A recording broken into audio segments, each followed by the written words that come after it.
প্রিয় শিক্ষার্থীগণ, শিক্ষাগৃহ চ্যানেলে তোমাদের স্বাগত। আজ আমি আলোচনা করব ক্লাস 11 দ্বিতীয় সেমিস্টারের ইতিহাসের একটি অন্যতম গুরুত্বপূর্ণ 4 বা 3 নম্বরের প্রশ্ন। সেটি হলো, পঞ্চদশ শতক থেকে ইউরোপে কৃষি প্রযুক্তির ক্ষেত্রে কী ধরনের অগ্রগতি ঘটেছিল, অথবা এটা ঘুরিয়ে যদি প্রশ্নটা দিয়ে থাকে সেটা হচ্ছে কৃষি বিপ্লব বা কৃষি প্রযুক্তির যে অগ্রগতির তাৎপর্য সেটা, সেই প্রশ্নের এটার উত্তর। খ্রিস্টীয় ত্রয়োদশ শতকের পর থেকে ইউরোপের সামন্ততন্ত্রের অবক্ষয় হতে শুরু করে, পাশাপাশি বিজ্ঞানের বিভিন্ন শাখায় অগ্রগতি ও পুঁজিবাদী অর্থনীতির বিস্তার ঘটতে থাকে। এর ফলে ইউরোপের কৃষি ও প্রযুক্তিতে যথেষ্ট উন্নতি লক্ষ্য করা যায়। 1 নম্বর পয়েন্ট, কৃষির সরঞ্জামের উন্নতি। পঞ্চদশ শতক থেকে লোহার উৎপাদন বাড়লে স্বাভাবিকভাবেই কৃষি প্রযুক্তিতে লোহার ব্যবহার বাড়ে। ভূমি কর্ষণের উপযোগী লোহার ফলাযুক্ত লাঙলের উৎপাদন আগের তুলনায় বহুগুণ বাড়ে। এছাড়াও লোহার তৈরি উন্নত মানের কাস্তে ফসল কাটার কাজে আরও বেশি ব্যবহৃত হতে থাকে। 2, সারের ব্যবহার। রাসায়নিক প্রযুক্তি কাজে লাগিয়ে এই সময় বিজ্ঞানসম্মত উপায়ে সার উৎপাদন হতে থাকে। এই রাসায়নিক সার কৃষি জমিতে ব্যবহার করার ফলে কৃষি উৎপাদনের বৃদ্ধি ঘটানো হয়। সার প্রয়োগ করে পতিত জমিকে চাষযোগ্য জমিতে পরিণত করা হয়। 3, জলসেচের উন্নতি। স্পেন সহ ইউরোপের অন্যান্য দেশে বায়ু শক্তিকে কাজে লাগিয়ে নদী ও খাল থেকে কৃষি জমিতে জলসেচের উন্নততর প্রযুক্তি প্রচলিত হয়।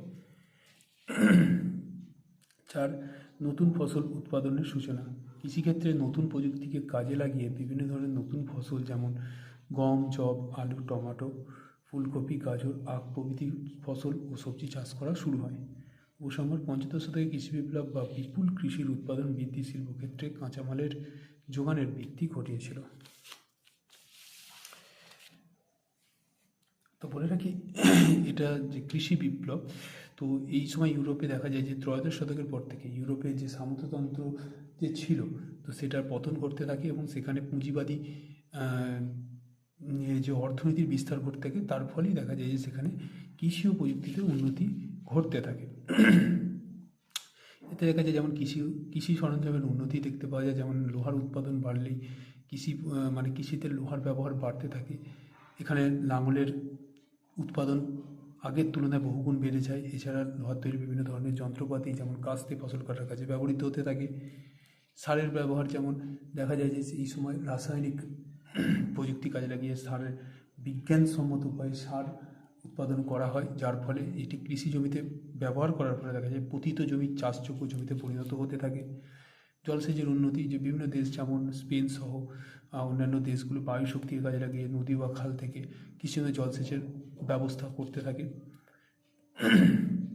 নতুন নতুন ফসল উৎপাদনের ক্ষেত্রে দেখা যায় যে এই প্রযুক্তি প্রয়োগ করে গম, যব, আলু, টমেটো, ফুলকপি, গাজর, আখ প্রভৃতি ফসল ও সবজি উৎপাদন শুরু হয়। তো শেষে বলা যেতে পারে যে কৃষি বিপ্লব বা কৃষির উৎপাদন, এটা শিল্পক্ষেত্রে কাঁচামাল হিসেবে যোগান সাহায্য করেছিল। তো এই ভিডিওটা এই পর্যন্তই। দেখা হচ্ছে পরের ভিডিওতে। ভিডিওটি ভালো লাগলে লাইক করে দিও, চ্যানেল নতুন হয়ে থাকলে চ্যানেলটিকে সাবস্ক্রাইব করে দিও। ধন্যবাদ।